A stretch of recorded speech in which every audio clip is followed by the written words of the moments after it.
حضرت عائشہ رضی اللہ تعالیٰ عنہ نے نبی کریم صلی اللہ علیہ وسلم سے پوچھا، عہد کے دن سے بھی کوئی دن سخت آپے پر گزرا ہے؟ آپ صلی اللہ علیہ وسلم نے فرمایا، ہاں عائشہ، میں نے تیری قوم قریش کی طرف سے جو تکلیفیں اٹھائی ہیں، سب سے زیادہ سخت دن مجھ پر عقبہ کا دن گزرا ہے،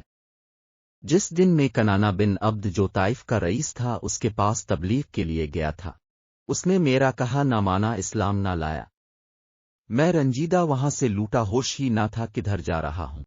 جب قرن ثعلب ایک مقام کا نام ہے وہاں پہنچا تو ذرا ہوش آیا،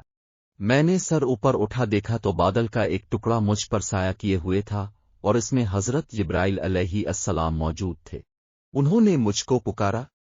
کہنے لگے اللہ تعالیٰ نے وہ سن لیا ہے جو آپ کی قوم نے اب سے کہا،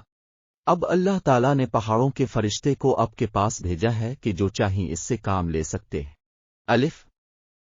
اتنے میں اس فرشتے نے مجھ کو سلام کیا اور کہنے لگا، اے محمد صلی اللہ علیہ وسلم، اللہ تعالیٰ نے مجھے آپے کے پاس بھیجا، جو کہو میں کر دوں، اگر کہو تو میں دونوں طرف جو پہاڑ ہیں ان لوگوں پر رکھ دوں، وہ سب چکنا چور ہو جائیں۔ آپے صلی اللہ علیہ وسلم نے فرمایا، نہیں ایسا مت کرو، مجھے امید ہے اگر یہ لوگ سیدھی راہ پر نہ آئے تو ان کی اولاد میں سے اللہ تعالیٰ ایسے لوگ پیدا کر دیں گے جو الف کے لیے اللہ تعالیٰ کی عبادت کریں گے، اس کے ساتھ کسی کو شریک نہ کریں گے۔ ہمیں بھی اب صلی اللہ علیہ وسلم کی اس سنت مبارکہ پر عمل کرنا چاہیے